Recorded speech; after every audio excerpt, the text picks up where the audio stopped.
Hi అండి. శివసేన ఛానల్కి స్వాగతం. మన ఛానల్ని కొత్తగా ఎవరైనా చూస్తున్నట్లయితే సబ్స్క్రైబ్ చేయటం, లైక్ చేయటం, షేర్ చేయటం మర్చిపోవద్దు. అంజనా, అంజనా, నా షూ పాలిష్ చేసి పెట్టమన్నానుగా, పెట్టావా? ఇల్లు ఎగిరిపోయేలా అరిచాడు సుమంత్. వంటింట్లో డైనింగ్ టేబుల్ శుభ్రం చేస్తున్న అంజన పరిగెత్తుకుంటూ వచ్చింది. ఆ పరిగెత్తడంలో కంగారుగా వంటింటి గడప కుడికాలి గోటికి తగిలింది. గోరు చిట్లిపోయి రక్తం చిందింది. అయినా అంజనా కళ్ళల్లో నీళ్లు తిరగలేదు. అసలు ఆ గాయాన్ని పట్టించుకోలేదు. ఆ, పాలిష్ చేశానండి. గుమ్మం దగ్గర నిలబడి భయం భయంగా చెప్పింది. దీన్ని పాలిష్ అంటారా? షూ తీసి విసురుగా ఆమె మీదకు విసిరాడు. అది ముందే ఊహించి ఆమె చటుక్కున పక్కకు తప్పుకుంది. ఒక్క పని కూడా సరిగ్గా రాదు. ఎందుకొస్తుంది? పెద్ద పెద్ద చదువులు ఎలగబెట్టావు కదా, అందులోనూ యూనివర్సిటీ ఫస్ట్ అయ్యే. పోనీ ఏదైనా మంచి ఉద్యోగం వెలగబెట్టి ఉద్ధరిస్తుందా అని అంటే అది లేదు. అసలు ఈ తద్దినాన్ని నా తలకెత్తిన అమ్మ నాన్నలను అనాలి. ఇలాంటివి వినటానికి అలవాటు పడిపోయిన ఆ చెవులు ఆ మాటలను మనస్సు దాకా వెళ్ళనివ్వకుండా ఆపేశాయి. చేతులు యాంత్రికంగా ఆ షూని మరొకసారి పాలిష్ చేసి అతని ముందు ఉంచాయి. తను ఇన్ని మాటలు అంటున్నా ఉలక్కుండా పలక్కుండా రాయిలా ఉన్న అంజనను చూస్తే అతని కళ్ళలో అమృతాంజన్ తగిలినంతగా మండిపోయింది. అకారణంగా నెట్టేశాడు ఆమెను. తూలిపడిన అంజన తల గోడకి తగిలి నుదురు చిట్లి రక్తం వస్తున్నా పట్టించుకోకుండా బయటికి వెళ్ళిపోయాడు నిస్తేజంగా. నీరసంగా అలానే కూర్చుండిపోయింది అంజన. తప్పు చేశావు అంజనా, చాలా పెద్ద తప్పు చేశావు. ఈ 4 నెలల్లోనే ఈమె ఈ మాట అనుకోవటం ఇది ఎన్నోసారో ఆమెకే తెలియదు. సుమంత్ అందంలో, ఆస్తిలో, చదువులో, ఉద్యోగంలో అన్నింటిలోనూ ఆమెకు తగినవాడే. కానీ అంతరంగాల్లో మాత్రం చాలా తేడా ఉంది. అది తెలియక తన తల్లిదండ్రులు మోసపోయారు. తమకే కాదు, అతని అసలు స్వరూపం అతని తల్లిదండ్రులకు కూడా తెలియదు. అది అతని గొప్పతనం మరి.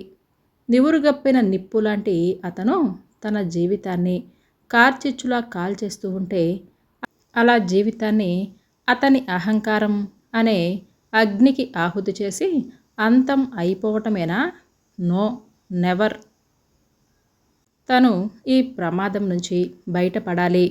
తన తెలివి, చదువు ఇలా ఎందుకు కొరకాకుండా పోకూడదు. చక్కగా తన చదివేదో తన లోకమేదో అన్నట్లు ఉండేదాన్ని. అతని చూపులు వెంటాడి ఒకే వీధిలో ఉంటున్న కనీసం ముఖపరిచయం తప్ప పరిచయమైనా లేని తనని పరిచయం చేసుకొని తన తల్లిదండ్రులతో మంచిగా ఉంటూ అంజు ఎంత తెలివైన అమ్మాయండి, అలాంటి అమ్మాయి భారీగా దొరకడం చాలా అదృష్టం అని అంటూ అతని అభీష్టాన్ని చాలా తెలివిగా తెలియపరిచాడు. మా తల్లిదండ్రులు కూడా అతని మాటలు విని ఇష్టపడ్డారు. అతనికి మన అంజు అంటే చాలా ఇష్టమండి. ఎలాగూ దాని చదువు పూర్తయి ఉద్యోగంలో కూడా చేరిపోయింది. కాబట్టి ఇక పెళ్లి చేసేద్దాం. మంచి చదువు, ఉద్యోగం, పెద్దగా బాదర బందీలు ఏమీ లేవు. అతని కుటుంబం కూడా మనకు తెలిసిన వాళ్లే. పైగా మన అమ్మాయిని బాగా ఇష్టపడుతున్నాడు. ఓసారి వెళ్ళి వాళ్ళతో మాట్లాడదామండి అంటున్న అమ్మను తను పెద్దగా వారించలేకపోయింది. అభ్యంతరం చెప్పటానికి తనకు కారణాలు ఏమీ కనపడలేదు. కానీ అతను పెద్ద అమెరికన్ కంపెనీలో జాబ్ వచ్చిందని, త్వరలో అక్కడికి వెళ్ళిపోతాడు అని చెప్పినప్పుడు మాత్రం తను కాస్త ఆలోచించింది. తనకు అమెరికా వెళ్ళే ఉద్దేశం లేదని, తాను చేసే ఈ కంపెనీలో తనకి జాబ్ సాటిస్ఫాక్షన్, వాళ్ళు ఇస్తున్న జీతం అన్నీ బాగానే ఉన్నాయని తను అన్నప్పుడు అతను ఏమన్నాడు? నాకు కూడా అమెరికా మీద మోజేమీ లేదు. కానీ మనం 1 సంవత్సరం లేదంటే 2 సంవత్సరాల పాటు అక్కడ టెక్నాలజీ అంతా నేర్చుకుంటే పర్సనల్గా మనకు కూడా మంచే జరుగుతుంది. అతని మాటల్లో లాజిక్ ఉందని తనని ఆలోచించేలా చేసింది.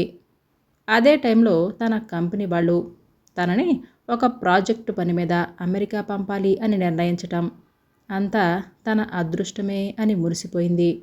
కానీ కలలో కూడా తన బతుకు ఇలా అవుతుంది అని ఊహించుకోలేకపోయింది. ఒకే చోట ప్లేస్మెంట్ రావటం, అందులోనూ అమెరికా లాంటి చోట అంతా తన అదృష్టాన్ని పొగుడుతూ ఉంటే తను ఎంతగానో మురిసిపోయింది.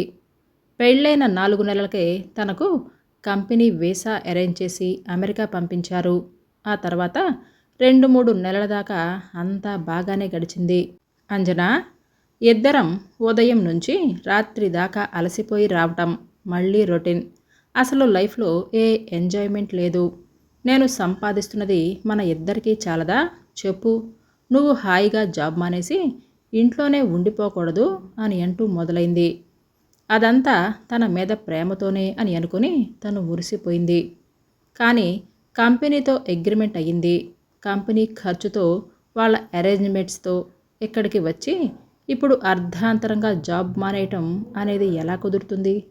అయినా తనకి అదేమీ ఇబ్బందిగా లేదని, హాయిగానే ఉన్నానని, ఇంత చదువు చదివి ఉద్యోగం మానేసి కూర్చోవటం ఎందుకు అనే ప్రశ్నకు అతను చూసిన చూపు ఇప్పటికీ మర్చిపోలేకపోతుంది.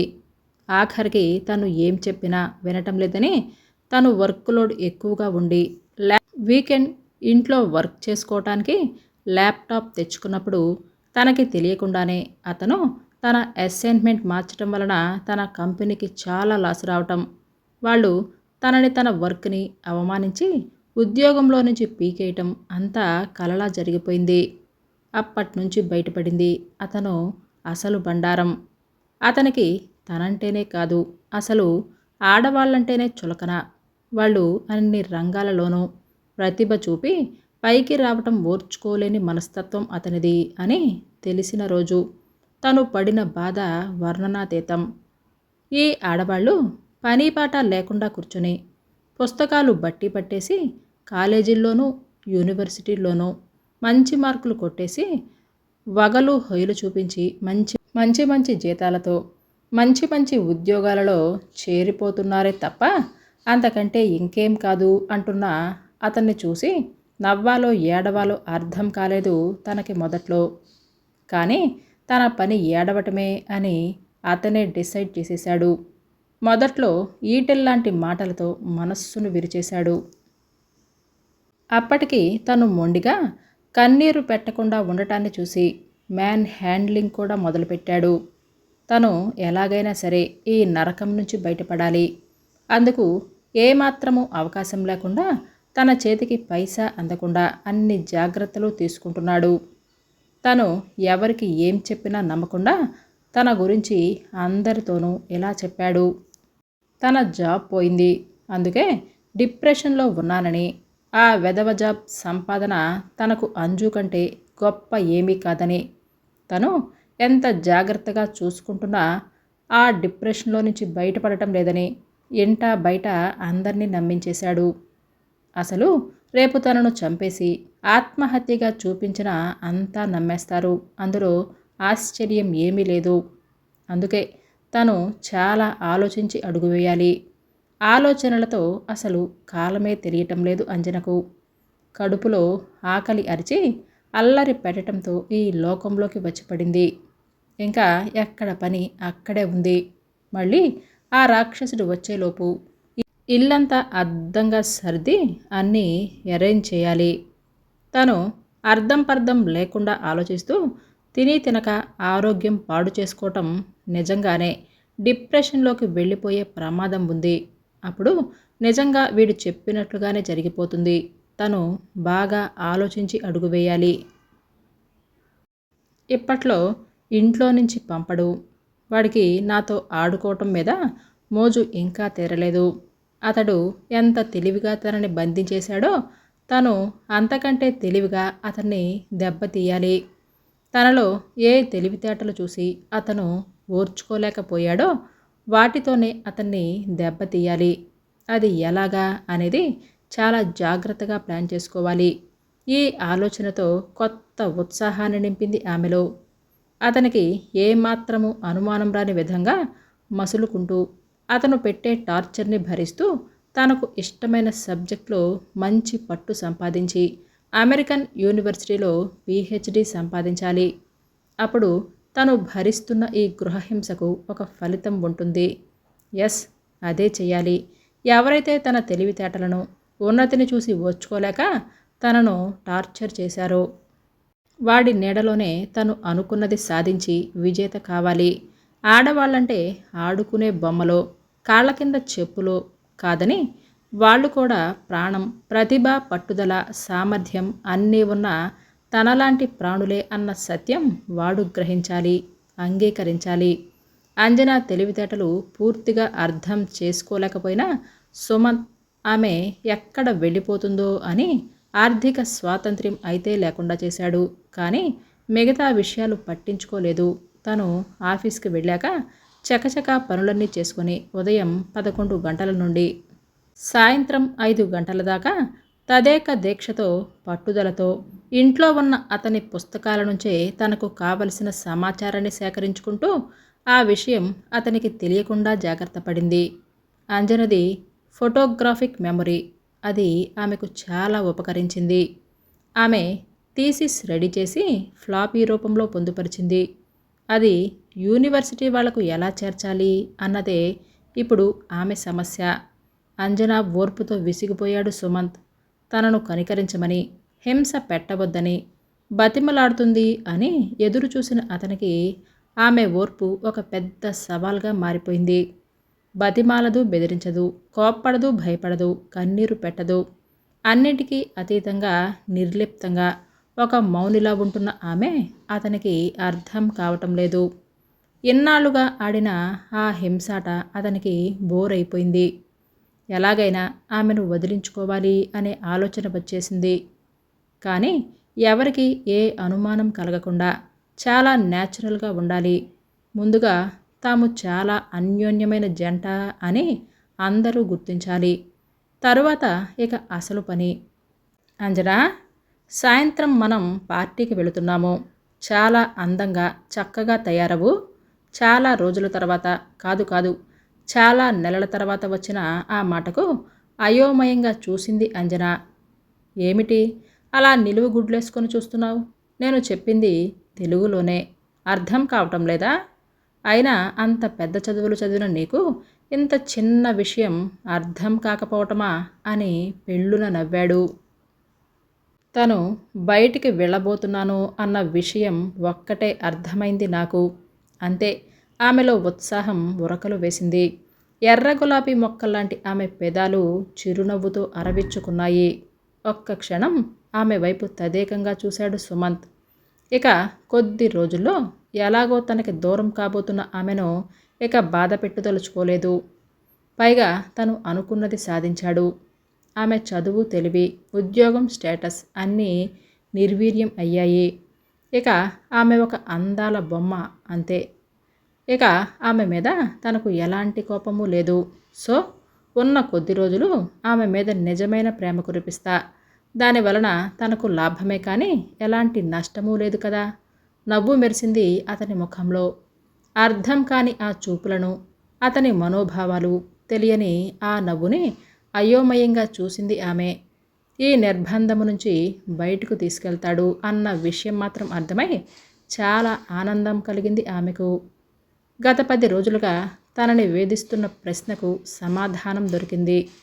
ఎంత కష్టపడి తయారు చేసిన ఆ థీసిస్ బయటపడి యూనివర్సిటీ చేరటం ఎలాగా? తను ఎంతకాలం పడ్డ కష్టం నిష్ఫలమేనా అన్న బాధతో నిజంగానే డిప్రెషన్ మొదలయ్యే పరిస్థితులలో అతను చెప్పిన ఈ విషయం నిజంగా ఆమెను చాలా ఆనందపరిచింది. ఆ సాయంత్రం లేత నీలం రంగు డ్రెస్సులో, నేలాలు పొదిగిన నగలతో అందంగా తయారైన ఆమెను మనస్ఫూర్తిగానే అభినందించి దగ్గరికి తీసుకున్నాడు సుమంత్. తన థీసిస్ ఫ్లాపీని హార్వర్డ్ యూనివర్సిటీలో PhDకి సబ్మిట్ చేస్తున్న తన అప్లికేషన్, దానితో పాటుగా అది ఎలాగైనా ఆ యూనివర్సిటీకి అందజేయవలసిందిగా రిక్వెస్ట్ చేస్తూ ఒక లెటర్, దానిని జాగ్రత్తగా తన దుస్తుల్లో దాచుకొని తన ప్రయత్నం ఫలించాలని ఆ దేవుణ్ణి ప్రార్థిస్తూ బయలుదేరింది. నీలం రంగు సూటులో అంజనా చేతిలో చెయ్యి కలిపి ఆ పార్టీలో అడుగుపెట్టిన సుమంత్, అంజనాలు అందరి కళ్లకు విందయ్యారు. అనురాగంతో విన్నట్టే ఉన్నట్లుగా ఆమెను ఒంటరిగా ఒక్క సెకను కూడా వదలకుండా కాపలాగా ఉన్నాడు సుమంత్. పార్టీ అయిపోవస్తుంది. తనకు మళ్ళీ ఇలాంటి అవకాశం వస్తుందో రాదో అనే ఆందోళన ఆమెను కుదిపేస్తూ ఉంది. దేవుణ్ణి మనస్సులోనే పదే పదే ప్రార్థిస్తుంది. ఆ దేవుడు ఆమె ప్రార్థనను ఆలకించాడా అని అన్నట్లుగా మందు బాగా ఎక్కువైన ఒక మందుబాబు తూలి సుమంత్ షూట్ మీద మందు పోశాడు. అది క్లీన్ చేసుకోవటానికి సుమంత్ టాయిలెట్కి వెళ్ళగానే అప్పటికే అందరినీ చదివేసిన అంజన గబగబా ఒక అతని దగ్గరికి వెళ్ళి ఆ కవర్ చేతిలో పెట్టి ఎలాగైనా తనకు ఆ సహాయం చేసి పెట్టమని రిక్వెస్ట్ చేసి చిటికలో వచ్చి అదే స్థానంలో కూర్చుంది. బాత్రూంలో నుంచి అదరాబదరాగా వచ్చిన సుమంత్ అక్కడే కూర్చొని ఎటో చూస్తున్న అంజనను చూసి అమ్మయ్యా అని అనుకున్నాడు. ఇదంతా ఏమిటో అర్థం కాకపోయినా విషయం అర్థం చేసుకున్న ఆ అమెరికన్ ఆ కవర్ కోర్టులోకి తోసేసి అంజనకు కళ్ళతోనే ప్రామిస్ చేశాడు. అంజన ఎవరో, థీసిస్ తన ద్వారా ఎందుకు సబ్మిట్ చేయమంటుందో తెలియకపోయినా అతను చాలా సిన్సియర్గా, అంతకంటే పర్సనల్ ఇంట్రెస్ట్తో ఆ యూనివర్సిటీకి దానిని సబ్మిట్ చేయటమే కాకుండా అతి త్వరగా ప్రాసెస్ అయ్యి అంజనకు డాక్టరేట్ డిక్లేర్ అవగానే ఆ పేపర్స్ అన్నీ స్వయంగా ఆమె అందులో ఇచ్చిన అడ్రస్ వెతుక్కుంటూ మరీ ఇచ్చాడు. సుమంత్ ఆమె చావుకు పెట్టిన ముహూర్తం, అమెరికన్ ఆ డాక్టరేట్ ఇవ్వటానికి అనుమతి ఇచ్చిన యూనివర్సిటీ పత్రాలతో ఆ ఇంటికి చేరిన ముహూర్తం ఒక్కటే కావటం అంజన అదృష్టం. అంజన అదృష్టమో దురదృష్టమో ఈ అధ్వానమైన జీవితానికి తెరబడబోతుంది. దేశం కాని దేశంలో అయిన వాళ్ళు ఎవ్వరూ దగ్గర లేకుండా సుమారు సంవత్సర కాలం అష్ట కష్టాలు పడిన నీకు ఈ చివరి క్షణంలో మృత్యువుని నేనే, ఆప్తుడిని నేనే కావటం రియల్లీ గ్రేట్ కదూ. అందుకే నీకు అవకాశం ఇస్తున్నా.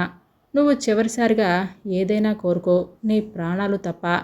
యమధర్మరాజు సావిత్రిని అడిగినట్లుగా అడిగాడు సుమంత్.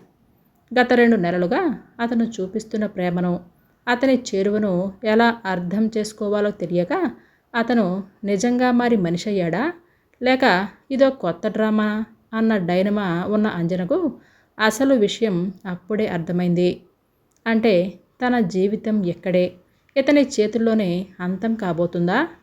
అలా జరగటానికి వీల్లేదు. ముందు కాసేపు అతన్ని కబురులో పెడితే ఈలోగా ఎలా తప్పించుకోవటం అన్నది ఆలోచించాలి. కానీ తనకంత సమయం ఉన్నట్లు లేదు. చేతికి చిక్కిన పెట్ట ఎటుపోతుందిలే అన్న ధీమాతో ఉన్నాడు సుమంత్. అంతగా అయితే అతని చంపైనా తను తప్పించుకోవాలి. అయినా కోటి ఆశలతో అతని చెయ్యందుకొని ఎంత దూరం వచ్చిన తనకు ఇలాంటి పరిస్థితి ఎందుకు వచ్చింది అని ఆలోచిస్తుంది. ఏంటి, ఎలా తప్పించుకోవాలి అనా? నోవే. అతని అందమైన ముఖంలో వికృత ఆనందం. అది కాదు నేను ఆలోచిస్తున్నది. అసలు ఏమి ఆశించి అందమైన మన జీవితాలను ఎలా చేస్తున్నావు? నేనంటే నీకు ఎందుకు పడదు? నాకు ఎంత ఆలోచించినా అర్థం కావటం లేదు సుమంత్. నాకు ఏం తక్కువైందని నన్ను ఇలా హింసించి అందం చెయ్యాలి అని అనుకుంటున్నావు? అందం, తెలివి, మంచి చదువు, సంపాదన ఉన్న నన్ను కావాలి అని వెంటపడి ప్రేమించి మరీ పెళ్లి చేసుకున్నావు.